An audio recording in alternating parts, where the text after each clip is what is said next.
They didn't invite me to the family wedding. But my statement said, $4, $200 venue deposit plus catering. My aunt said, "We put you in the thank you card." I didn't reply, just disputed every charge, canceled the card, and flagged the planner as unauthorized. They got denied entry at the reception. Their final email said, "We need TO talk." I just hit archive. My name's David, and I thought I was close to my family. Not the call everyday kind of close, but we showed up for birthdays, holidays, and the occasional group text meltdown. So, when my cousin Stephanie got engaged, I figured I'd be involved. I wasn't expecting a groomsman spot or anything, but a seat at the reception. Come on. I found out about the wedding the way people find out their ex moved on. Instagram. There they were. Stephanie in her designer lace dress holding a bouquet like a catalog model surrounded by smiling relatives. My family and I was 200 m away eating leftover Thai and staring at a tagged photo. At first I told myself it was a mistake. Maybe they sent the invite to the wrong address. Maybe I just got lost in the shuffle. But the more I scrolled, the clearer it got. Everyone was there. Aunt Lisa flew in from Arizona. My younger brother, Andrew, was there grinning like an idiot in a tailored suit I'd never seen before. Even my dad, who can't sit through a movie, was cheesing in multiple group photos. I called my mom. She sounded nervous. Said something vague about the guest list being tight and how I'd understand once I knew the full story. I didn't, not then, but I would. 2 weeks before the wedding, I got a call from my aunt, Stephanie's mom, Lisa. She was flustered, talking fast, asking if I could help them with some pre-wedding logistics. What she really meant was, "Can you float us alone?" I should have hung up. Instead, I let her talk. They needed help with the deposit for the venue. The caterer demanded payment up front. The planner wouldn't finalize the schedule without confirmation. It was all just temporary, and I'd be fully reimbursed after the gifts came in. Stupidly, I agreed. Not because I wanted to be generous, but because I thought maybe if I helped, I'd get an invitation. Like I had to buy my way back into the family. So I covered the charges. $2,000 for the venue deposit, $1,500 for catering, another $700 to the planner. Each one went on my card. I didn't tell anyone, not even my friends. I just waited for the envelope to arrive. It never did.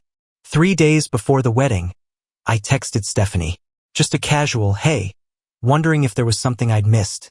She didn't reply. Instead, I got a forwarded message from Aunt Lisa. "So, sorry, the venue has limited capacity, but we're including you in the thank you cards." That was it. I stared at that message for 5 straight minutes. Then, I went online, pulled up the transactions and started clicking. Dispute, dispute, dispute. Cancel card, replace account, flag vendor. 2 days later, I heard from the planner. Apparently, she couldn't verify payment. The card got flagged as unauthorized. And without that confirmation, the venue refused to let the party in on the day of the wedding. That night, Stephanie emailed me. No greeting, no apology, just 5 words. "We need to talk." I hit archive. The wedding was on a Saturday. By Sunday afternoon, my inbox and voicemail looked like I declared war. First came Lisa, of course. 6 missed calls in 2 hours. Then a flurry of texts from my cousin Andrew, who clearly had no idea what was going on, but wanted to be involved enough to feel important. His first message was just, "What did you do?" The next one, "Did you cancel the card?" And then they couldn't get into the reception. Then you said no payment. Was that you? I didn't answer. Not him, not anyone. I just watched it unfold from my apartment like it was a Netflix miniseries I already knew the ending to. The email from Lisa came next. It was long and frantic and somehow managed to be both apologetic and furious at the same time. She said I had blindsided the family and accused me of financial sabotage. Her words. She also said I had embarrassed Stephanie on the most important day of her life. I almost laughed at that one as if I had walked into the venue and pulled the plug on the speakers. All I did was take back what was mine. I didn't sign a gift card. I paid invoices. There's a difference. Monday morning, I got an email from someone pretending to be a lawyer. Not a real one, just some cousin's friend who took a semester of pre-law and decided he could draft an official-looking letter. Talked about breach of contract, damages, legal options, the whole 9 yards. I forwarded it to a lawyer friend of mine, Rachel. We went to college together. She read it and called me laughing. They have no case, she said. They asked for help, not a contract. You're not their ATM, David.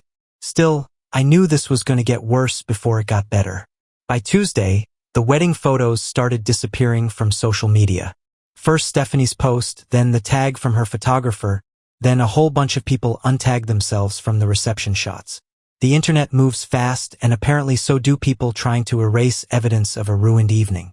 I didn't understand what exactly had happened until someone from the guest list, an old high school friend of mine who was invited to the wedding because of some convoluted mutual family connection, DM'd me on Instagram. His message said, "Yo, heard you pulled the plug on the wedding, bro. It was wild. Security came in halfway, shut the thing down. I asked if there was video. He sent me a TikTok. Someone, maybe a server or another guest, had caught part of the chaos on their phone. The video was shaky but clear enough. It showed guests being asked to leave, staff looking stressed, Stephanie standing near the bar looking stunned, Lisa arguing with the planner.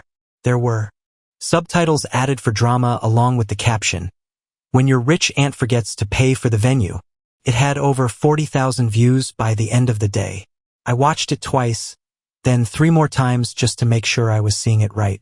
Then I got another voicemail, this one from my dad. He told me I had made my point and it was time to be the bigger person, right?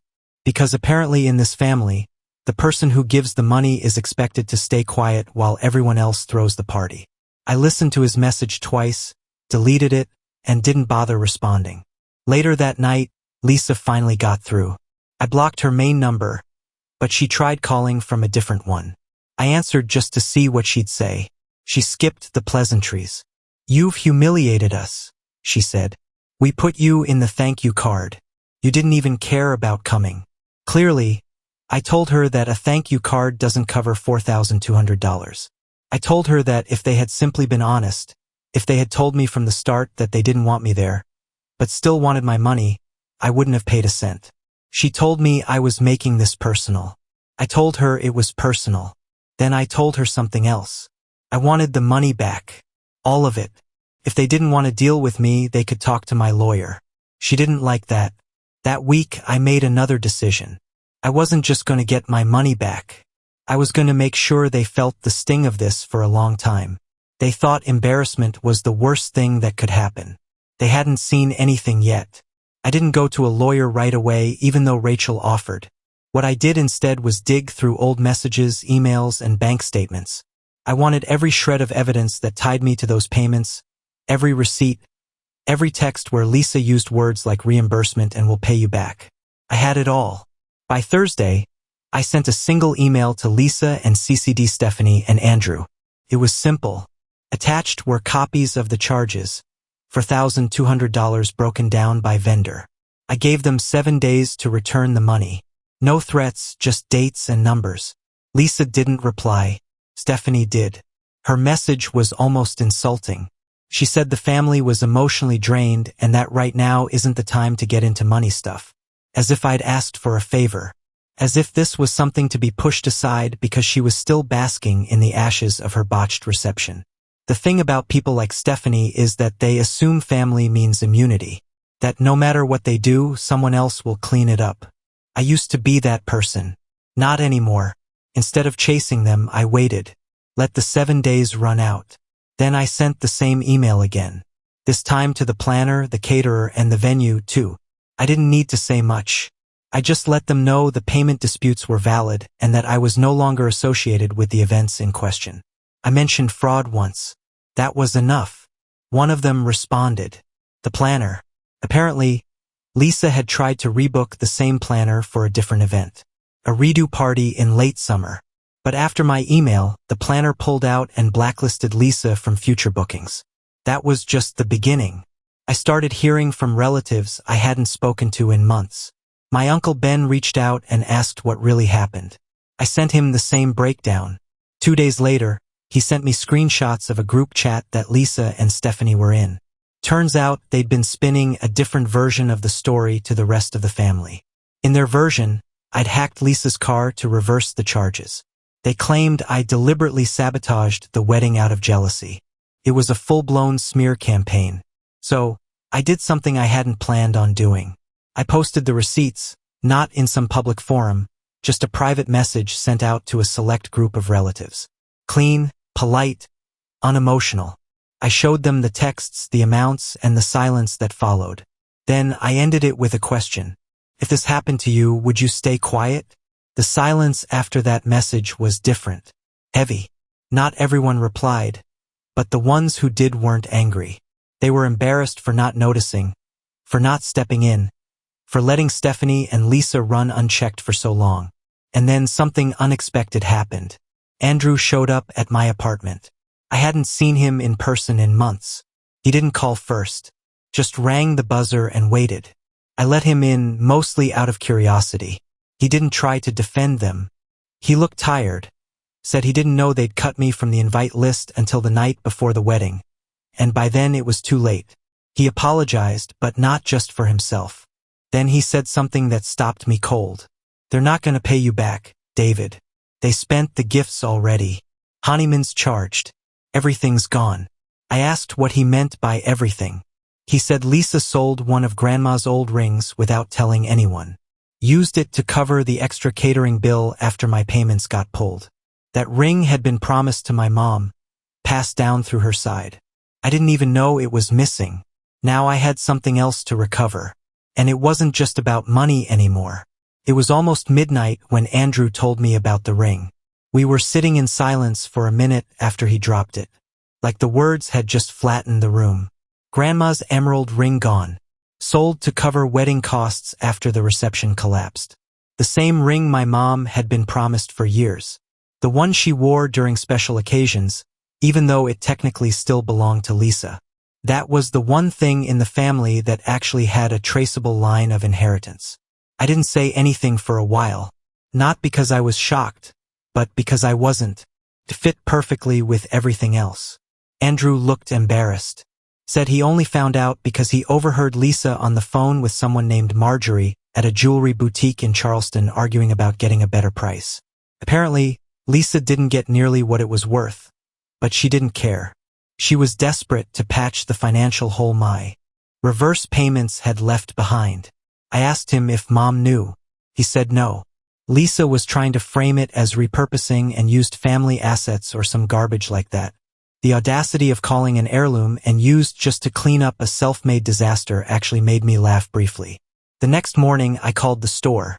Not as David. Not as someone trying to reclaim stolen property. Just a curious buyer. I described the ring as best I could. Vintage emerald, platinum band, small inscription on the inside that said, JM 1956. The woman on the phone paused when I mentioned the engraving. Was this by chance a piece sold to us by a Mrs. Lisa Martin? I didn't answer directly, just thanked her for the information and hung up. That was enough. Lisa had sold the ring. No question. I didn't go to Mom right away. I went to Rachel. Rachel was beyond ready. She put together a formal letter that hit every note it needed to. Misrepresentation, disputed ownership, potential civil liability. She kept it just threatening enough to make them nervous without crossing into legal hostility. We sent it to the store and CC'd Lisa. Not that I expected her to respond. The jeweler didn't push back. They confirmed the sale, told me the buyer was a private client based in Georgia. Said they'd forward our letter, but couldn't promise anything. Confidentiality, privacy, etc. I thought it would end there. Then 2 days later I got a call. It was the buyer's assistant, said her boss, a retired oncologist, had read the letter, didn't want any legal smoke, and agreed to return the ring for the same amount he paid, plus a $500 inconvenience fee. I paid it on the spot. No hesitation. I'd already spent thousands cleaning up their mess. What was a little more to fix something that actually mattered? The ring arrived via insured courier. 3 days later, I met the delivery guy at the door. The box was smaller than I remembered. The velvet slightly frayed on the edges, like it had been through just enough hands to remind me how easily important things could slip away. I opened it and there it was. Same deep green stone, same tiny inscription, same feeling in my gut I used to get when Grandma let me hold it as a kid and told me not to breathe on it. I took a picture and sent it to my mom. She called me within 2 minutes. No hello, no small talk. You got it back? I told her yes. She didn't cry, didn't rant, just said, bring it home. That's when it hit me how angry she really was. When she stopped talking, that's when you knew something big had cracked inside her. That evening, I posted a photo of the ring in the family Facebook group. Just the ring in the box, nothing else in the frame. My caption was one sentence. This never belonged to you. Within minutes, the comments started pouring in, mostly from extended family who hadn't dared say anything before. Some were confused. Others were quietly supportive. And then there was Lisa. She didn't comment. She sent me a private message. Enough is enough. You've made your point. That one stuck with me, because I realized then that she still thought this was about me making a scene. Like this whole thing had been a tantrum, a campaign of embarrassment. She still didn't understand. This wasn't revenge anymore. This was recovery. They took something that wasn't theirs. They lied, manipulated, used me for money, then tried to erase me like a footnote in their curated little wedding story. Now I had the ring. I had the receipts. And I had something else they didn't expect. Everyone's attention. And I wasn't done yet. I didn't expect the Facebook post to make waves. I honestly thought it would get buried under photos of someone's new grandbaby or a happy birthday, Uncle Todd post. But instead, it took off quietly, like a slow leak in a boat no one knew was sinking. By the next morning, half my mom's side had messaged me. A few were surprised, a few furious, but not at me. Apparently, Lisa had told a very different story about that ring. Claimed it had been sitting in a drawer for years, that no one wanted it, and she was doing the practical thing by liquidating and used assets. She even tried to make it sound like it was her mother's ring, not mine and Mom's, which was a bold move considering there are literally photos of my grandmother wearing it at my parents' wedding. The post cracked something open. Suddenly, all the quiet grievances people had kept to themselves started trickling out. Cousin Julie messaged me saying Lisa borrowed $800 from her last year and never paid it back. Uncle Rick said Lisa had reallocated a set of antique china after their mom died, claiming she was keeping it safe. It wasn't about a ring anymore. It was about years of quiet theft disguised as family favors. Lisa finally cracked 3 days later. She showed up at my mom's house without warning. I wasn't there, but my mom called me afterward and recapped it like it was a police interrogation. Lisa cried. She said I was turning the family against her. She said she was humiliated, that she didn't think I'd go this far. Said I'd made her look like a thief. Mom didn't defend me. She didn't have to. She just told Lisa that trust doesn't come with conditions. You can't demand loyalty from people you constantly exploit. Then Lisa said the words that made everything click. You don't know the pressure I've been under. That was it. That was the whole justification. Pressure. As if being broke and entitled were the same thing. As if her inability to plan a wedding without maxing out relatives gave her permission to strip the family tree for spare parts. The next day, I sent one final message, not to Lisa, to Stephanie. I told her I'd recovered the ring, that I had every receipt, every screenshot, and a full paper trail of the money I fronted. I told her if the debt wasn't cleared within 14 days, I'd move forward with legal action. She replied the next morning with 5 words. You wouldn't really do that. I didn't answer. Instead, I called Rachel, told her to get the paperwork ready. Not because I expected to win big in court, but because it was time to stop playing the family peacekeeper. They made me the outsider the moment they cashed my help and canceled my chair. A week passed. No payment. No apology. No response until the package arrived. No return address. Inside was a check for exactly $4,200 made out in Lisa's handwriting. No note, no explanation, just a check in silence. It was over. Or at least it should have been. But then the wedding photographer out of nowhere messaged me. Hey, just saw all the drama online. Weird question. Would you want the raw files? I didn't answer for a while, just stared at the message because what he meant by that, what he was offering was something no one else had, the unedited truth. When the photographer messaged me, I almost ignored it.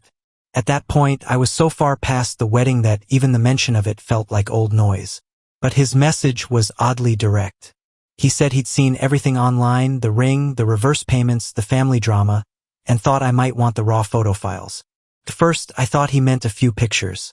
Then he sent a Dropbox link. Nearly 300 images, unedited, straight from the memory cards. No watermarks, no captions. Just the day, frame by frame, exactly as it happened. I sat there for a while before opening it.